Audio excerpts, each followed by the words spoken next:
Es una historia real sobre un asesinato ocurrido en Vigo, en la calle Coruña. Él pertenecía al mismo piso, compartían cocina, vida cotidiana, confidencias.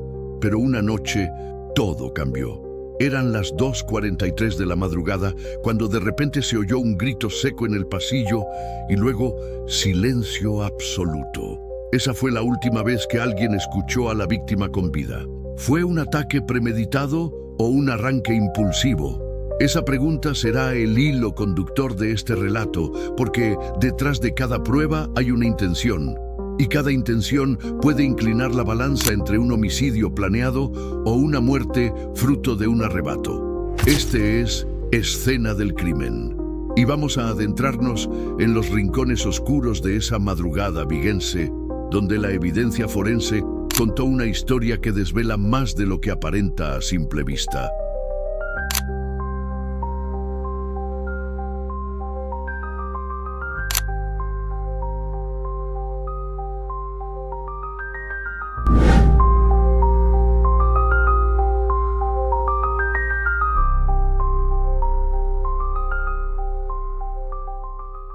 La víctima se llamaba Carlos, tenía 29 años, trabajaba en una empresa de servicios informáticos y llevaba un año compartiendo piso con su compañero, Jorge, un joven de 31 años con el que congeniaba sin problemas. Se turnaban para la limpieza, compraban juntos, se contaban sus días. El edificio era tranquilo y la calle Coruña era de esas zonas urbanas donde la noche suele ser silenciosa. Nadie imaginó que bajo esa cotidianidad se escondiera una tragedia. Esa madrugada, la alarma la dio una vecina. Contó que tras el grito, escuchó pasos apresurados y una puerta cerrándose de golpe. Llamó al 112. Al llegar, la policía encontró a Carlos en el suelo del pasillo con una herida profunda en el pecho. El cuchillo de cocina reposaba a su lado. No había señales de lucha, ni rastro de haber forzado ninguna cerradura. Parecía que el agresor era alguien conocido, alguien de confianza. Pero el rostro de preocupación de Jorge, ese mismo día al advertir la policía, se transformó después en el de un sospechoso serio. Comenzó la recolección de pruebas. El arma ensangrentada con ADN probablemente de la víctima y otra mezcla biológica. Además, los técnicos tomaron muestras del piso, manchas, fibras, huellas dactilares en la puerta, en la manilla, en el cuchillo. En paralelo, se analizaron los móviles, rastrearon los datos de localización y descubrieron que el teléfono de Jorge estuvo en el lugar del crimen justo antes del ataque. También se obtuvieron imágenes de las cámaras de la zona. Se veía su silueta entrar en el edificio y salir apresuradamente unos minutos después. Ese patrón, en apariencia tan lógico, ¿corría a favor de acusarlo o podía encerrar otra verdad? Empecemos a reconstruir esa madrugada. A las 2:20 a.m. Jorge llega al piso tras haber salido a comprar pan. Lo captan las cámaras de la panadería. En el teléfono aparecen datos de GPS. La última conexión la realiza a las 2:22 a.m. en el portal.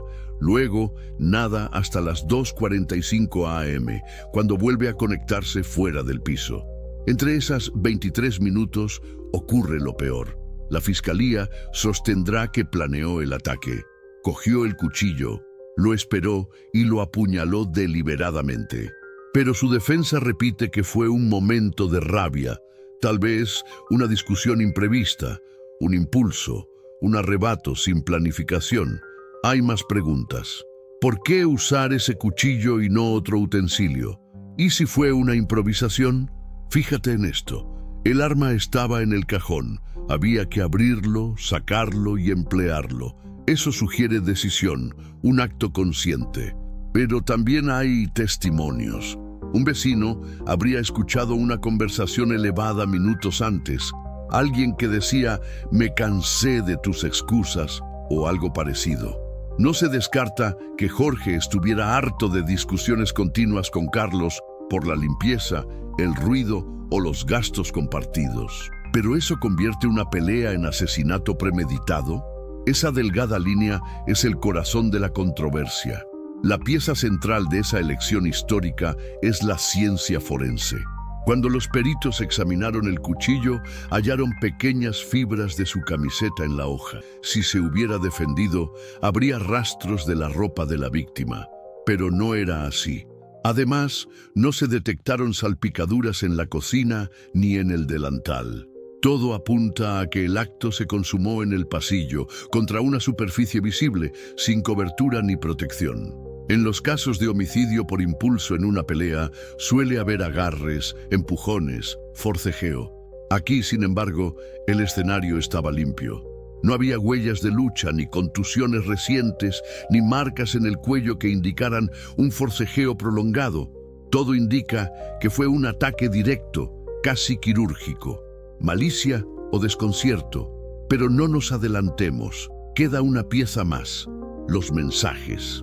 La policía accedió al chat de WhatsApp y vio intercambios tensos entre Carlos y Jorge esa noche. Palabras cortantes, insultos, amenazas veladas. Hubo quien interpretó que Jorge había amenazado alguna vez con resultado fatal. Esa frase fue usada por la fiscalía como argumento. Hay intención cuando meditas sobre la muerte de otro. Por otro lado, la defensa argumenta que son desahogos, frases emotivas que evidencian enojo, pero no planificación. El contexto importa y las pruebas forenses serán determinantes. En este bloque inicial ya hemos sembrado el terreno. Conocemos a las dos piezas principales de esta historia, compartiendo techo y destino. Sabemos qué ocurrió más o menos en aquella madrugada en la calle Coruña, pero aún no tenemos la certeza de si hubo premeditación. Hemos presentado pruebas clave: ADN, localización, cámara, fibras, chat.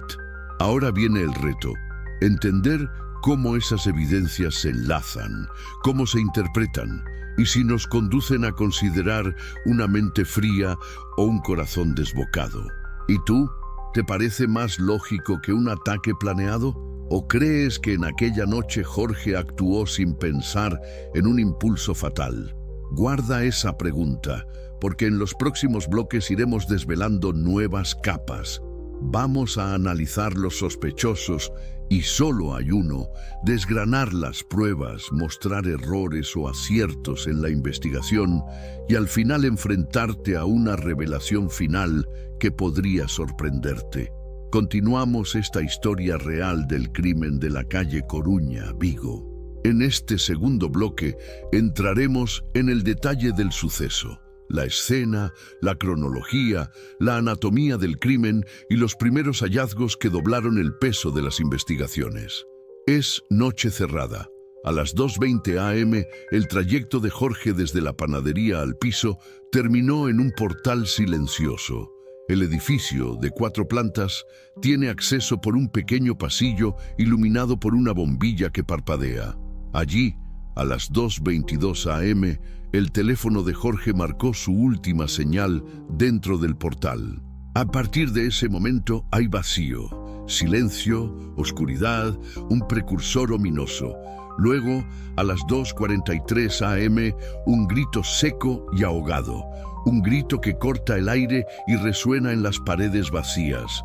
El sonido llegó nítido a varios vecinos que, asustados, se asomaron a la ventana. Pero lo que vieron fue solo la figura solitaria de Jorge, actuando en solitario, con el cuerpo de Carlos desplomado al fondo del pasillo. No había nadie más. El agresor había escapado, o más probable, según la policía, era quien estaba allí. La puerta del piso seguía cerrada desde dentro, sin señales de haber sido forzada. Esa fue la primera pista.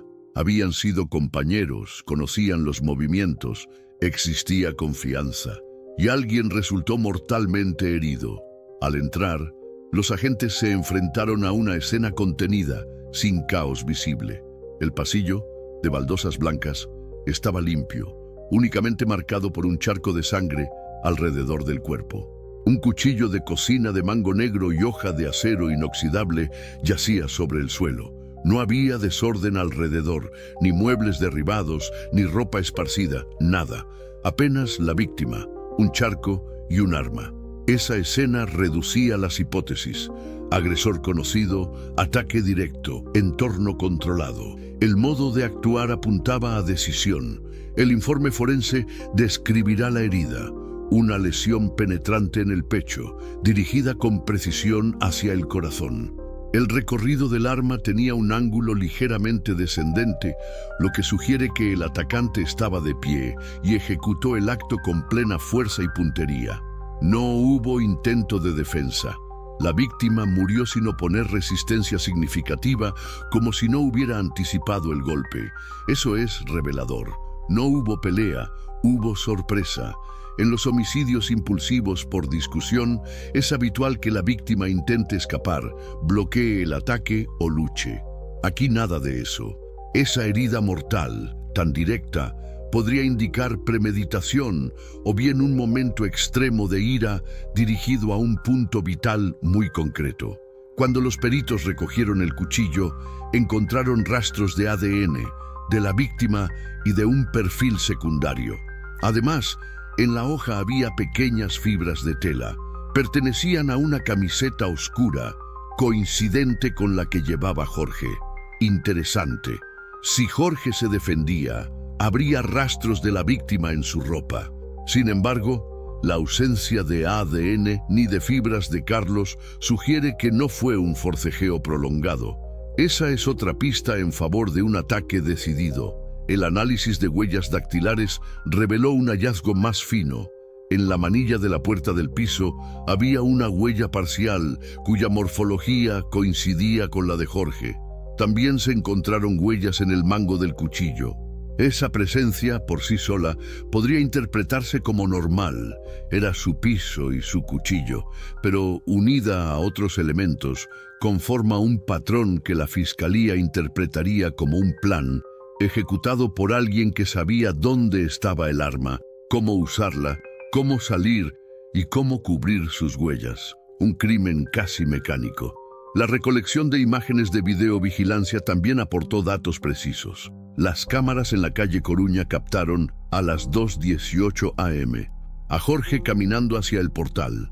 Luego el vídeo se interrumpe hasta las 2:44 am, cuando aparece saliendo del edificio con paso apresurado, algo doblado, el rostro encapuchado y el cuello cubierto por la capucha de la sudadera. En sus manos nada visible, pero su postura era tensa. Esa brecha en el vídeo coincide con la hora aproximada del crimen, una ventana temporal crítica. De nuevo, ese patrón refuerza la sospecha de un crimen planificado. Un aspecto crucial fue la reconstrucción cronológica mediante diversos eslabones de datos. El GPS del móvil, el registro de la cámara, las señales Wi-Fi del piso, todas apuntan a un intervalo breve pero letal. Nada indica una pelea larga. El evento central fue breve. La policía estimó que el crimen tardó menos de un minuto en consumarse.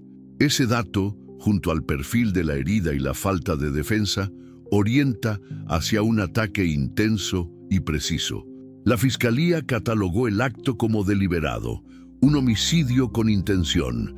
El agresor apuntó al corazón, dio un solo golpe y huyó sin verificación. Mientras tanto, la defensa sostenía que la rapidez indicaba impulso y sorpresa, no complementado de planificación previa. Los peritos encontraron un último detalle revelador. La ropa de la víctima estaba limpia, sin señales de agresión violenta más allá de la herida. Si hubiera habido contacto físico fuerte, habría manchas, fibras atrapadas, evidencias de lucha. Su ropa y su cuerpo no mostraban eso. La conclusión forense: un solo golpe, directo y efectivo, nada más. Eso pudo ser un acto impulsivo, sí, pero en la forja de la Fiscalía eso era evidencia de intención.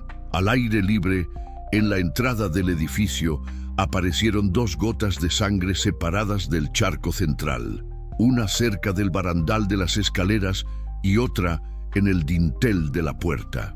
Se interpretó que el agresor salió perdiendo algo.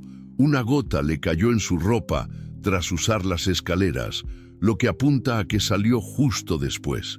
Entonces, lo que ocurrió no fue solo un ataque y una huida, sino una huida apresurada después de un asesinato planeado, según la acusación.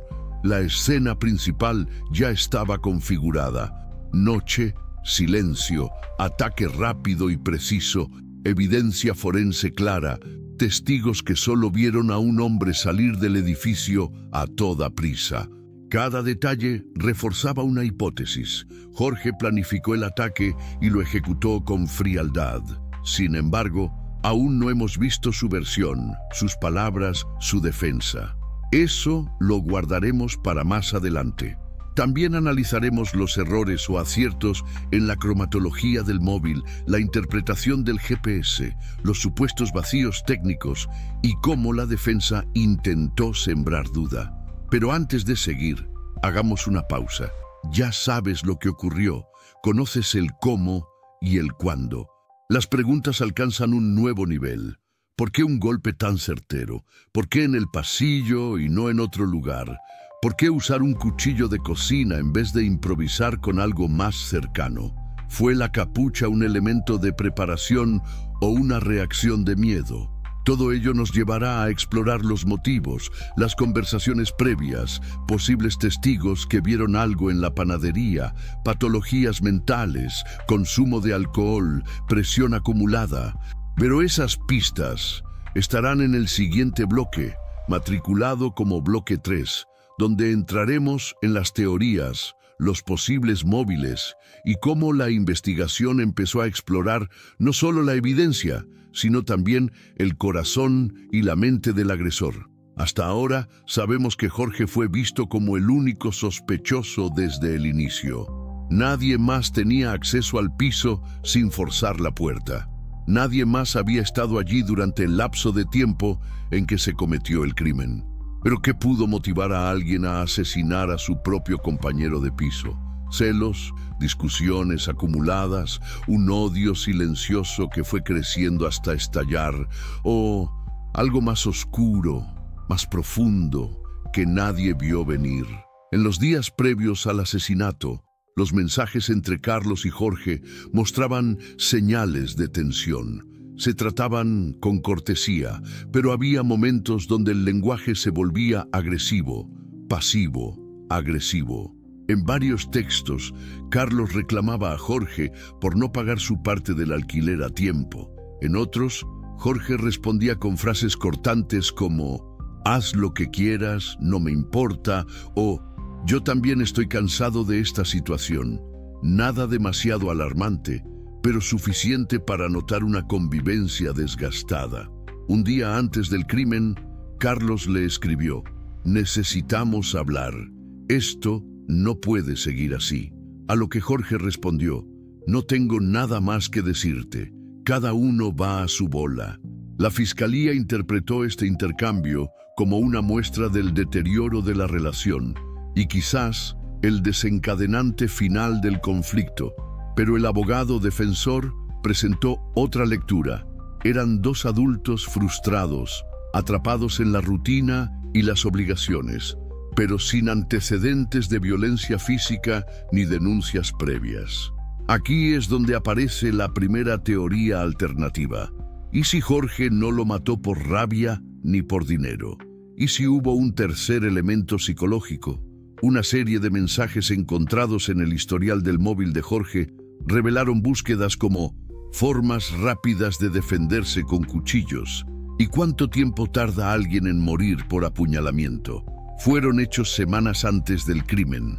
Para la fiscalía, estas búsquedas eran la prueba definitiva de la premeditación. Para la defensa, sin embargo, eran búsquedas que podían tener 1000 contextos, incluso morbo, curiosidad o ansiedad, especialmente en personas con tendencia a la paranoia. Jorge, al ser interrogado, dijo que en los días anteriores se sentía observado por Carlos.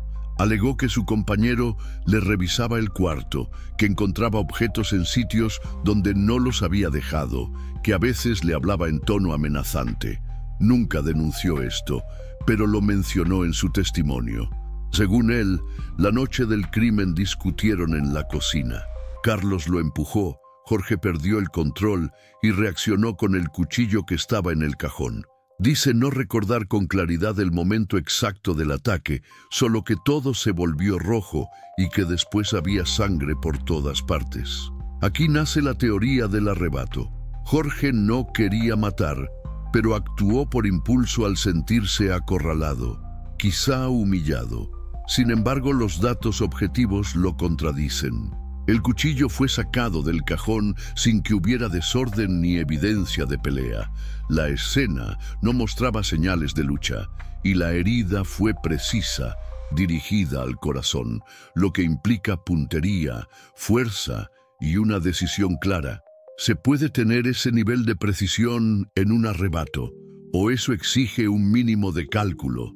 Los forenses también hallaron algo interesante en el cuerpo de Carlos. Una leve abrasión en la muñeca izquierda, como si alguien hubiera intentado sujetarlo o contenerlo. Es un detalle mínimo, pero podría implicar una interacción previa, quizás una breve confrontación. Nada definitivo, pero lo suficiente como para abrir una nueva línea de hipótesis, que Jorge intentó intimidarlo primero, sujetándolo, y luego, ante una respuesta de Carlos, ejecutó el ataque.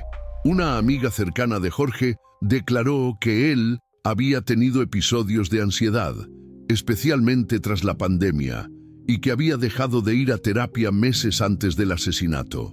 Añadió que solía guardarse todo, que se aislaba y que cuando estaba bajo presión se apagaba. ¿Era esto una señal de que algo venía gestándose en su interior? ¿O simplemente una condición emocional que no justificaba ni explicaba un homicidio? Algunos amigos de Carlos señalaron que él había querido echar a Jorge del piso. No estaba cómodo, decía que Jorge tenía actitudes raras, que lo vigilaba, que se quedaba despierto por la noche caminando por el pasillo. Incluso una semana antes del crimen, Carlos le habría dicho a un amigo: «Este tío me da miedo, pero en cuanto acabe el mes, lo saco de casa».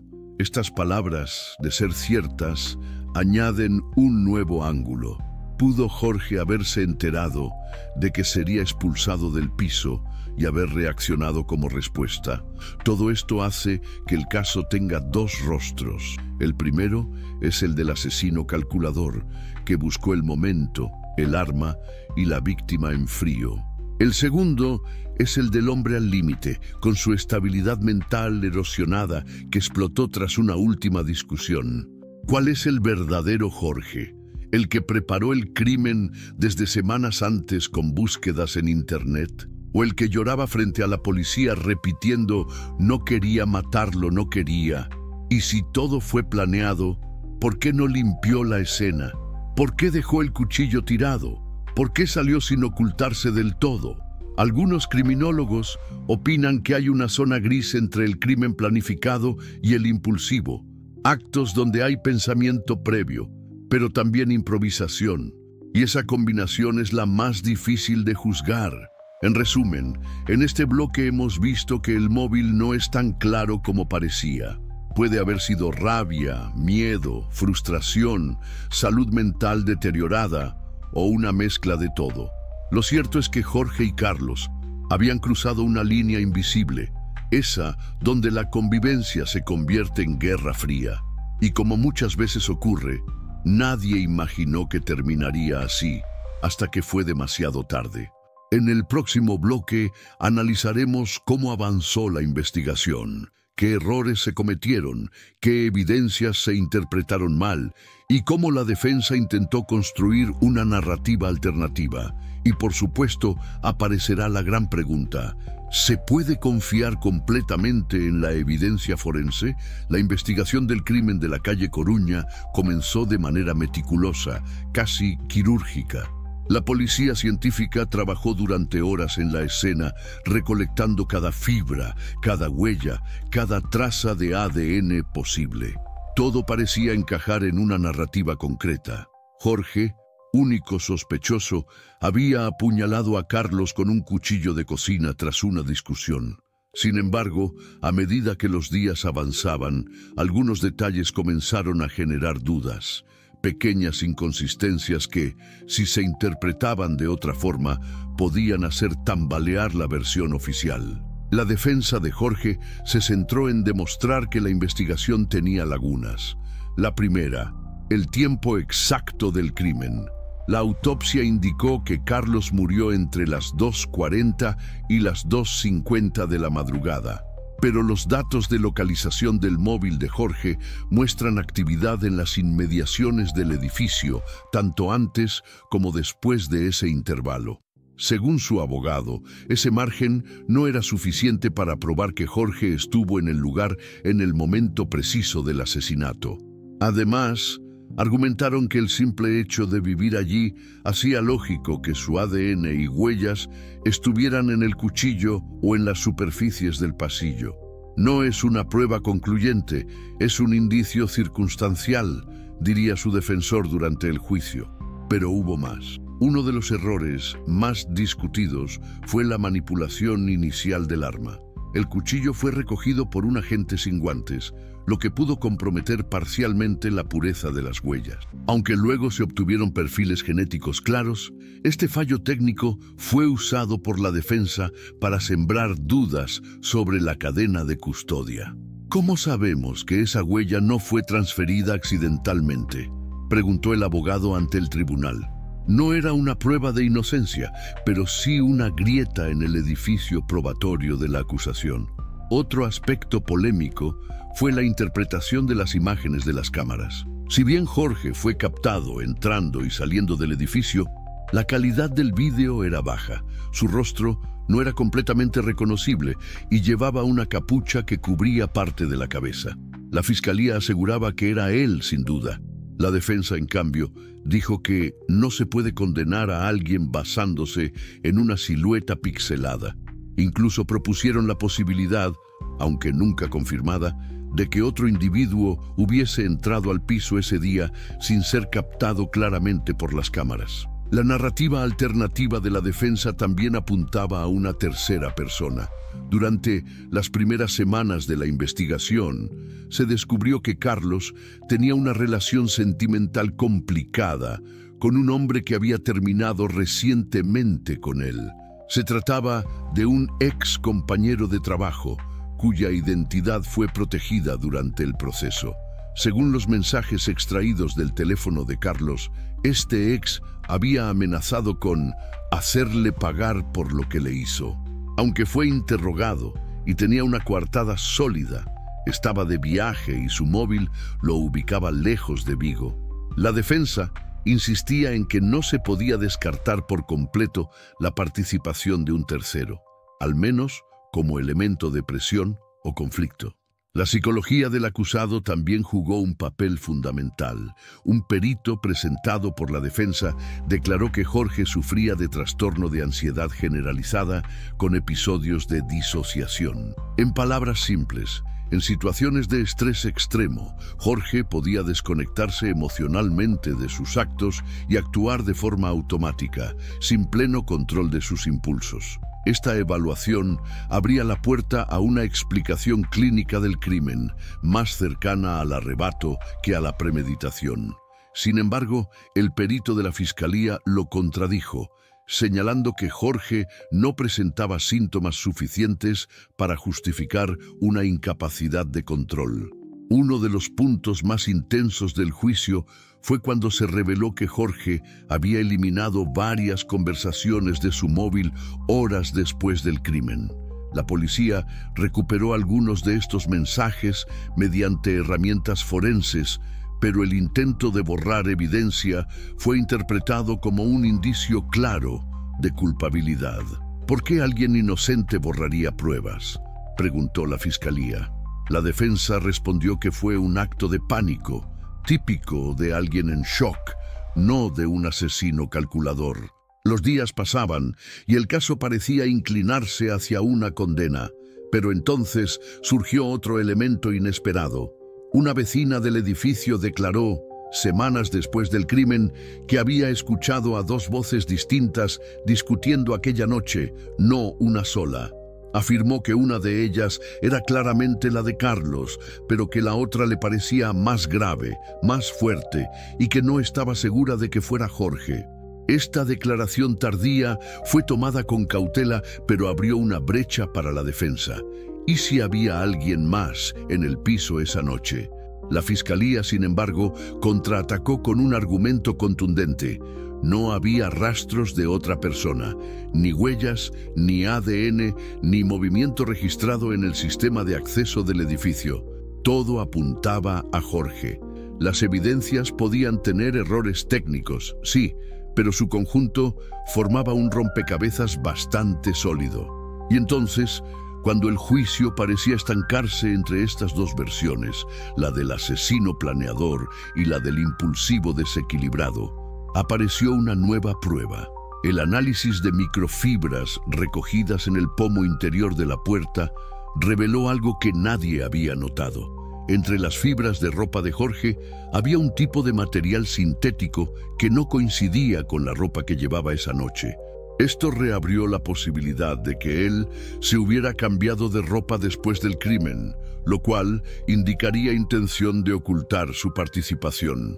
La defensa intentó desacreditar este hallazgo alegando contaminación cruzada, pero el daño ya estaba hecho. Así llegamos al final de la fase investigativa.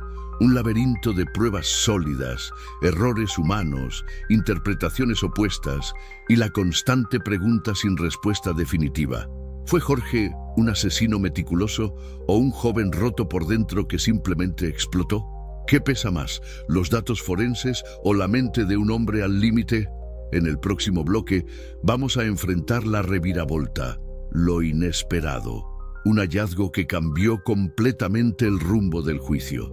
Algo que no solo aclaró lo ocurrido aquella noche, sino que obligó a todos a ver el caso bajo una nueva luz. Lo que hasta ese momento parecía un caso casi cerrado, con pruebas forenses, un sospechoso claro y una cronología que cuadraba, dio un giro sorprendente cuando los investigadores, ya en la fase final del proceso judicial, recibieron un informe adicional solicitado por el perito de la defensa. Este informe, aparentemente secundario, provenía del análisis de una huella parcial encontrada en la parte trasera del cuchillo donde no se había centrado la atención inicialmente. La mayoría de los análisis anteriores se habían enfocado en el mango y en la hoja, donde se hallaron huellas y rastros de ADN coincidentes con Jorge. Pero esa pequeña marca, casi invisible, cambiaría la perspectiva del caso. El laboratorio privado contratado por la defensa identificó un patrón de huella dactilar incompleto, perteneciente a un tercer individuo, no registrado en las bases de datos policiales. Esta huella no coincidía ni con Jorge ni con Carlos. Al principio, se pensó que podría ser contaminación por parte de los investigadores, pero al revisar el protocolo, se confirmó que ningún agente había tocado esa zona del cuchillo antes de su recogida. La procedencia de esa huella seguía siendo un misterio. La fiscalía minimizó la relevancia del hallazgo. Afirmaron que una sola huella parcial, sin coincidencia clara ni ADN asociado, no podía alterar todo el marco probatorio. Sin embargo, para la defensa, ese descubrimiento era suficiente para sembrar una duda razonable. ¿Quién más había tocado ese cuchillo? ¿Por qué no había rastros de esa persona en otras partes del apartamento?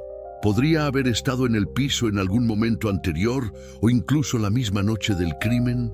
La pregunta obligó a reexaminar los movimientos de Carlos en los días anteriores. Su teléfono revelaba que, 2 noches antes del asesinato, había recibido una visita no registrada en el portero automático. La cámara del edificio no captó a nadie entrando, pero las señales del Wi-Fi mostraban un dispositivo nuevo conectado brevemente a la red del piso. El equipo informático de la policía logró rastrear esa conexión. Pertenecía a un teléfono móvil sin tarjeta SIM, con el Bluetooth desactivado, lo que dificultaba la identificación. Un teléfono fantasma. Esto encendió todas las alarmas. El piso no tenía más habitantes y ese dispositivo nunca había estado conectado antes. ¿Quién era esa persona que ingresó? Estuvo dentro del apartamento de madrugada y luego desapareció sin dejar rastro físico, salvo por una huella parcial en un cuchillo. El misterio crecía y con él la presión sobre la fiscalía para cerrar el caso con pruebas más firmes. La defensa pidió entonces la nulidad del proceso, argumentando que la presencia de un tercero no identificado invalidaba la versión del crimen cometido en solitario. El tribunal no aceptó la nulidad, pero autorizó una ampliación de la investigación por 5 días en busca de nuevas pistas. En ese intervalo, un detalle técnico cobró gran importancia. El cuchillo, pese a ser de cocina, presentaba una leve deformación en la base de la hoja, como si hubiera sido forzado contra un objeto rígido. El perito analista determinó que esa marca no coincidía con el tipo de golpe que causó la herida en el pecho de Carlos. Esto abría otra línea. ¿Se usó ese cuchillo realmente para apuñalarlo? ¿O fue colocado después para desviar la atención? La hipótesis era escalofriante. Alguien más podría haber asesinado a Carlos con otro objeto, uno que nunca se encontró, y luego manipulado la escena, usando el cuchillo de la cocina para construir una versión más creíble. Pero si Jorge no fue quien hizo eso, ¿quién lo hizo? ¿Y por qué Jorge no habló de un tercero en el piso desde el principio? Aquí la defensa presentó su carta final, un fragmento recuperado del diario personal de Jorge, escrito en una libreta hallada en el fondo de su armario, donde él relataba episodios de paranoia, miedo y confusión. Uno de los pasajes, escrito semanas antes del crimen, decía: «A veces creo que hay alguien más en el piso. Escucho pasos cuando Carlos no está. No sé si estoy volviéndome loco o si realmente hay alguien ahí». La fiscalía intentó impugnar ese documento, pero su autenticidad fue verificada. El juez permitió que fuera considerado como parte del perfil psicológico de Jorge. No se trataba de una confesión, pero ofrecía un contexto. Jorge vivía bajo estrés, con la percepción, real o imaginada, de que algo extraño ocurría a su alrededor. Si su mente ya estaba deteriorada, podría haber sido manipulado, o incluso podría haberse convencido de una narrativa falsa para justificar sus actos. Algunos empezaron a preguntarse: ¿y si Jorge fue testigo de algo que no comprendía del todo? ¿Y si vio al verdadero agresor huir, pero no fue capaz de explicarlo coherentemente?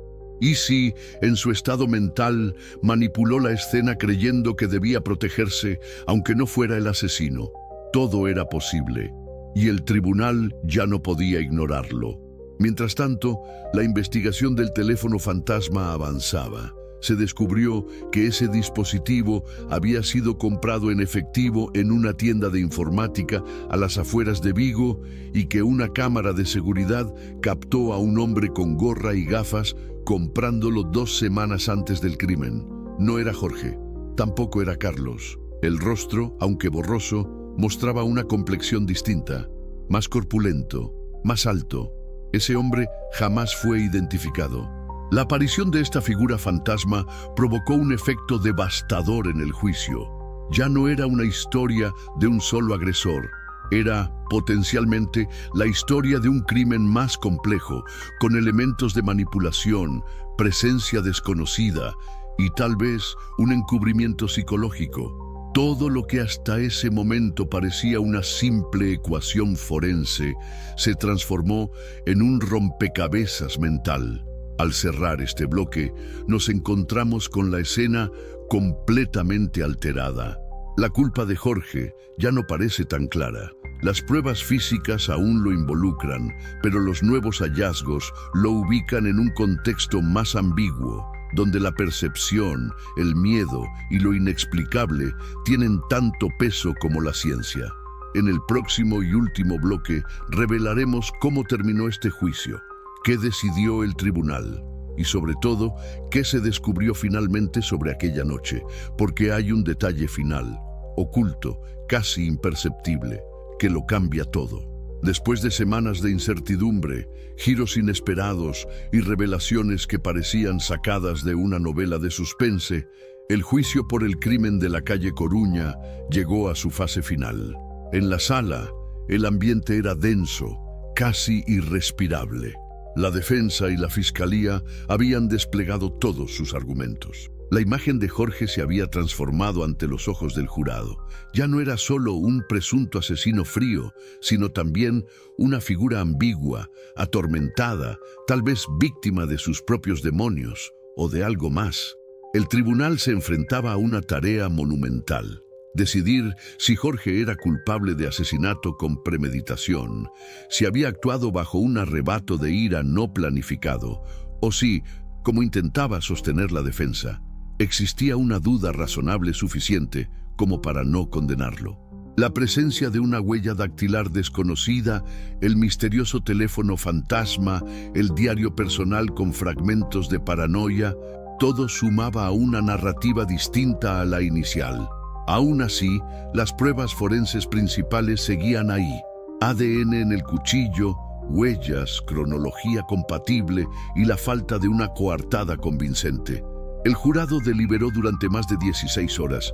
Finalmente, se emitió el veredicto: culpable de homicidio, pero no con premeditación. El tribunal concluyó que Jorge había sido quien apuñaló a Carlos, pero que no se pudo demostrar, más allá de toda duda razonable, que lo hubiera planeado con antelación. La sentencia fue de 12 años de prisión por homicidio, más 2 años adicionales por obstrucción de la justicia, por la manipulación de la escena y la eliminación de mensajes. La reacción fue dividida. Algunos consideraron que la pena era justa. Otros creyeron que había demasiadas inconsistencias para condenarlo. Pero el caso no se cerró realmente ahí, porque semanas después del veredicto, un último hallazgo reconfiguró todo el rompecabezas. Y como en las mejores historias de crimen, la revelación final llegó cuando nadie la esperaba. Durante el archivo de los dispositivos electrónicos, un técnico informático del juzgado, revisando por rutina las copias forenses de los discos duros, encontró un archivo de audio oculto en el móvil de Jorge. Era un mensaje de voz nunca enviado, grabado accidentalmente la noche del crimen. Su duración, 47 segundos.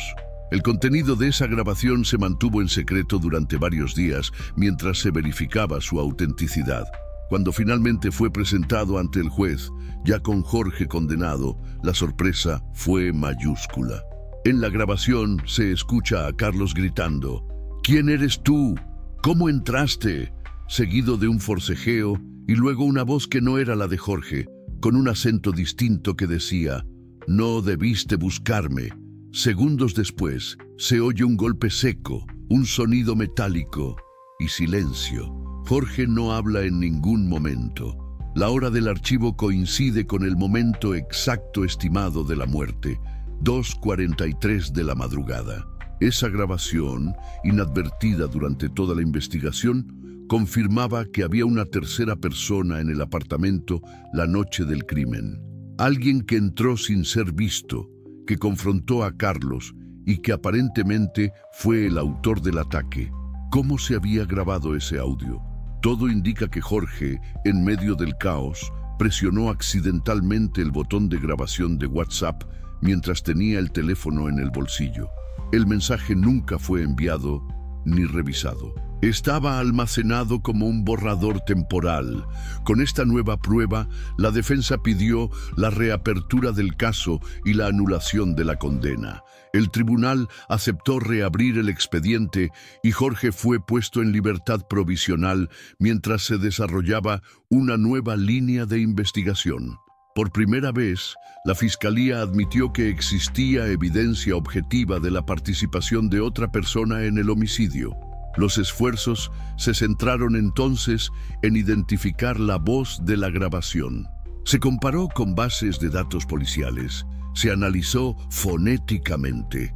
No hubo coincidencia clara, pero un nuevo testigo apareció tras la difusión mediática del caso. Era el dueño de un cibercafé cercano al barrio. afirmó que, una semana antes del crimen, un hombre desconocido había entrado preguntando por la dirección exacta del piso de Carlos, diciendo que era un viejo amigo. Su descripción coincidía con la silueta captada en la tienda de informática que vendió el teléfono fantasma. Los investigadores lograron extraer una imagen clara de esa visita en las cámaras del cibercafé. A través del reconocimiento facial y cruzando datos migratorios, se identificó finalmente al sujeto, un ciudadano portugués con antecedentes por amenazas y robo con violencia, que había trabajado con Carlos años atrás en una empresa tecnológica. Se descubrió que habían tenido un conflicto grave relacionado con una denuncia laboral. El hombre había desaparecido del país 2 días después del crimen. Con esta nueva información, Jorge fue exonerado completamente. El Estado pidió disculpas públicas y se inició un proceso de indemnización por los meses que pasó en prisión injustamente. Aunque muchos cuestionan su comportamiento la noche del crimen, su silencio, su intento de borrar mensajes, los hechos demostraron que no fue él quien cometió el asesinato. El caso de la calle Coruña quedó marcado como uno de los más desconcertantes y polémicos de los últimos años en España. Un ejemplo claro de cómo la evidencia forense, aunque poderosa, puede ser incompleta sin el contexto total, y cómo, a veces, el detalle más pequeño, una grabación accidental, una fibra olvidada, una huella parcial, puede cambiar todo el curso de una investigación. Carlos murió a manos de alguien que ni siquiera estaba en el radar de los investigadores al principio. Jorge, en cambio, fue víctima de su propia torpeza emocional, de su perfil psicológico confuso y de una justicia que tardó, pero finalmente corrigió su rumbo. ¿Y tú, después de escuchar toda la historia, acertaste? ¿Sospechaste en algún momento que el asesino podía ser otro? ¿O pensaste que Jorge era el culpable desde el inicio? Comenta aquí abajo, ¿qué prueba fue la que te hizo cambiar de idea? Nos vemos en el próximo episodio de Escena del Crimen, donde cada historia es una investigación que tú también puedes resolver.